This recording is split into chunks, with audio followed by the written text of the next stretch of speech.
So today we're going to be presenting me and my partner's presentation about sexism.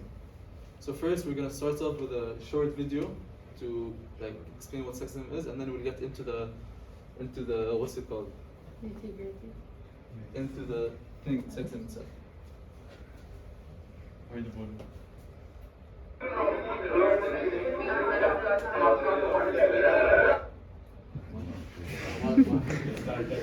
Yeah, so this was no budget.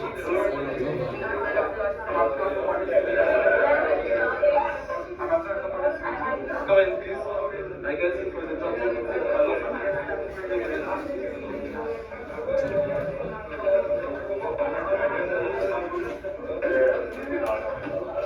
Mr. Ashraf, as I can see here, you attended the University of Samoa. Yeah.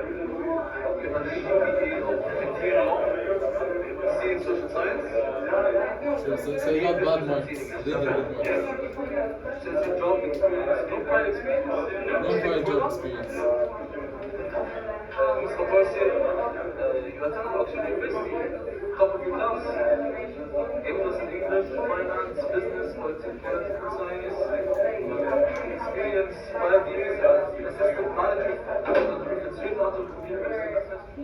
Then 3 years as vice president of Pearson's Law Firm. That's what you have. So as I can see here, there's only it's obvious there's only one here.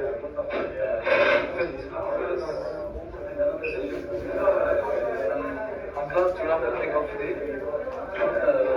Welcome to the job, Mr. Amir.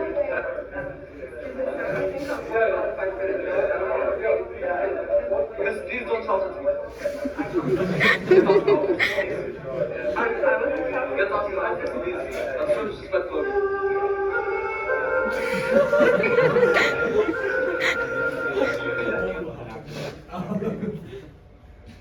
Alright. So let's talk about what sexism is. Sexism. Sorry, don't pause.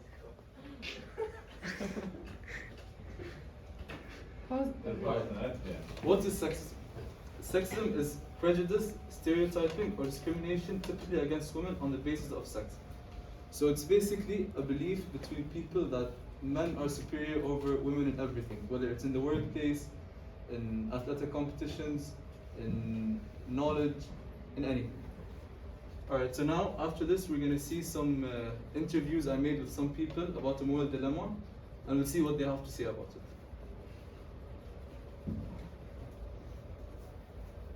Good afternoon, sir. I'm good. You?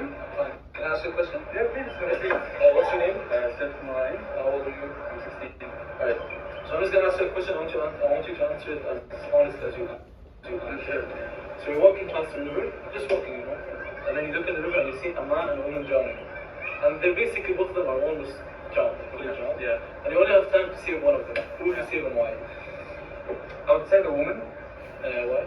Because you know, like women are usually their health is, you know, weak, not usually good swimmers, and I kind of feel like it's my moral obligation to help the weaker. Thank you for that. Helpless and weak. Is this how we describe our women? No. This is not how we describe our women. Hello guys. Abu Hassan, Where are you guys from? Jordanian Palestinian, Egyptian and Russian. Okay, so we have a serious question for you guys today. If you had to pick a man or a woman, who would you pick? Man. Why? Man is superior. No, a man fights for his country. A man helps the family, protects his family, pays for his family. A woman can do that also. But why did you pick a man? Men have He said a man can provide for his family. But how many people in this world grew up with single mothers? A lot. A lot of people grew up with single mothers who provide, take maybe 2-3 jobs at one time to provide for the family, to put their children in their best positions to succeed in life. So, Look at the advantages. Look at the statistics. Yeah, it's a He said, look at the statistics. There's no statistics. I don't know what he's talking about. proven men are more physically available to have their family provide things. Amazing answer. Thank you guys so much. Have a nice day. Peace. Thank you. I'm good. How are you? What's your name? Good. Good fun. So I'm gonna ask you a question right now, and I want you to answer me honestly, okay? Okay. So you're walking down the river, just walking past it, chilling. You look in the river, you see a man and a woman drowning, and you only have time to save one of them. Who would you pick and why? I would save the man. Why? Because when I save the man will save the woman. The men are more important than man. So I'll pick the man. Okay, thank you. Why can the man save the woman, but not the woman save the man? What stops the woman from saving the man? If they're both drowning, Yeah. the way they're built, I don't know. No. Isn't Marianne saving the man? No, it's saving the man because the man can save the woman. But what stops the woman from saving the man? She's a woman. She's saving him. I don't know, sir. I don't understand. I don't know, sir. Thank you. Alright, now we'll look at the different types of sexism. We'll start off with my classmate Amir is going to explain to you hostile sexism. Amir, can you hear us? Yeah. Can you explain to them what hostile sexism is, please? Refers to the beliefs and behaviors that are openly hostile towards a group of people based on their gender. Misogyny or the hatred of women is an example of hostile sexism. People who perpetrate hostile sexism want to preserve men's dominance over women and people of other marginalized genders. Hostile sexism is dangerous according to the 19 research. It's a risk factor for sexual harassment and gender-based violence. Alright, thank you, Amir. So, how many famous serial killers we've known, like over the time? They're not supposed to be famous, but they are famous for just hurting and trying to murder women. A couple. Ted Bundy is one of the biggest ones. So there are a lot of evil people out there who do evil things just because they are not male, just because they are female. Okay? That's what hostile sexism is basically. Let's just switch. And now my classmate Sarah Batarsi will explain to you what benevolent sexism is. Sarah, can you hear us? Yeah. Can you explain to us what Benevolent sexism includes views and behaviors that frame women as innocent, pure, caring, and nurturing, fragile, and in need of protection. Beautiful. In comparison to hostile sexism, benevolent sexism can be less obvious. It is a more socially accepted form and is much more likely to be endorsed by men and women. Okay, thank you, Sarah. So, especially that maybe doesn't exist now, but back then, especially in our Arabic culture, let's say a father has a daughter, he waits till she's 17, 18 to marry her off to some man. Doesn't give her a chance to decide her future, what she wants to do, what she wants to study. Immediately you go, this is your thing, to go get married to a man, and you take care of the house, the cleaning, the food, everything like that. Because in their opinion, a woman can't succeed in life, what she wants to do. What if a woman wants to become a bodybuilder? Who here thinks a woman can't become a bodybuilder? I see you laughing. Why are you laughing? Why are you laughing?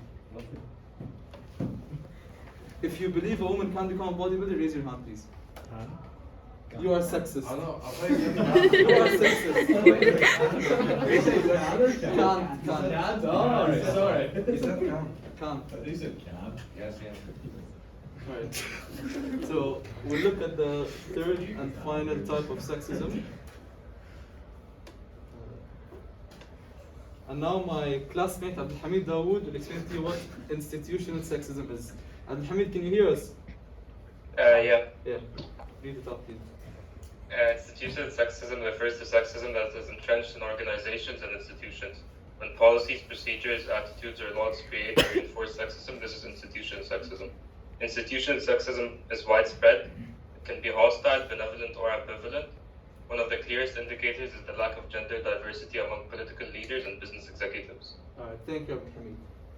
Can you believe that till now, a country as developed and as economically dominant as America still cannot provide equal pay for men and women? Am I surprised? No. What makes a woman less qualified? Which you guys saw in the starting video, maybe you didn't hear something, but they both, the woman had, Rahman, yeah. you skipped my turn. Can you explain to us what institutional sexism is? Do I read it again? Just explain it. I thought you were sleeping. Just explain institutional sexism. Okay. It refers to sexism that is entrenched in organizations and institutions when policies, procedures, attitudes, or laws create or reinforce sexism. This is institutional sexism. Institutional sexism is widespread. It can be hostile, benevolent, or ambivalent. One of the clearest indicators is the lack of gender diversity among political leaders and business executives.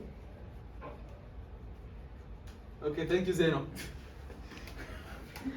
So yeah, as I was saying, till now, a lot of highly developed countries can't provide equal pay for men and women, even though most of the time women are as equally, maybe even more qualified than some men in some job positions. And I find that personally disgusting. That's just in my opinion. So as we finish the serious topic, let's just see the bloopers of our interviews. Mr. Kammar, what's your name? Mr. Kammar, with you, me, a man and a woman talking. And you only have time to say only one of them. Who would you pick and why? The fish. The man or a woman? Okay, the man and the woman, I'll pick the woman. Why?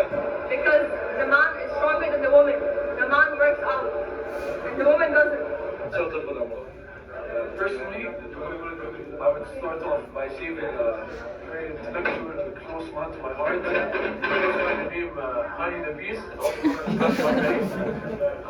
Please go to my friend. Okay, but that, like, regardless of the person, boy or girl? Yeah, due to my interest in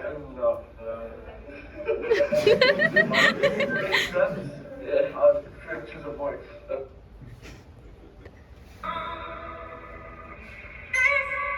Thank you guys. Thank you guys for listening to us.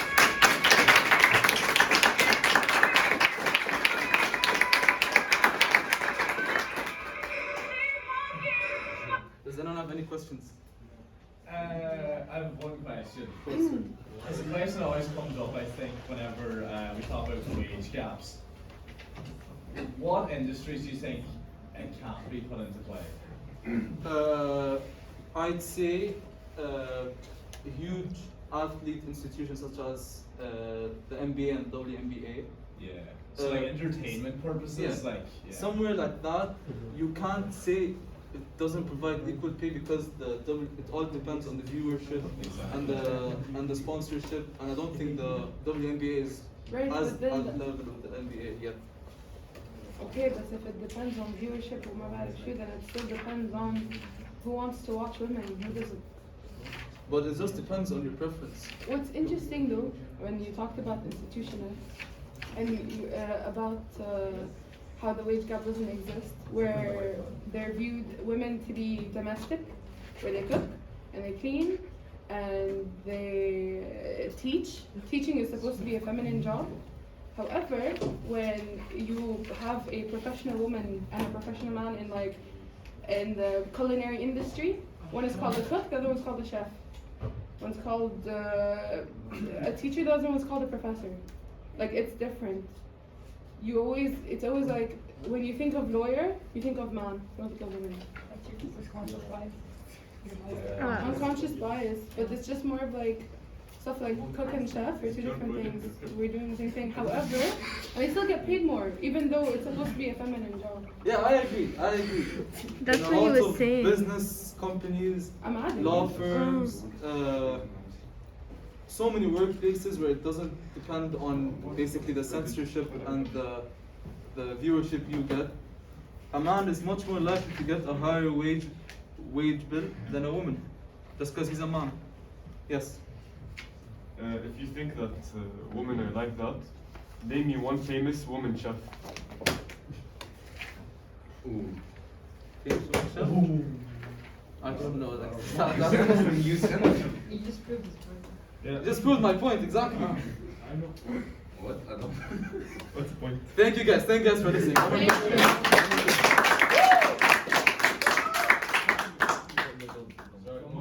Thank you, sir. Yeah. Because men are more.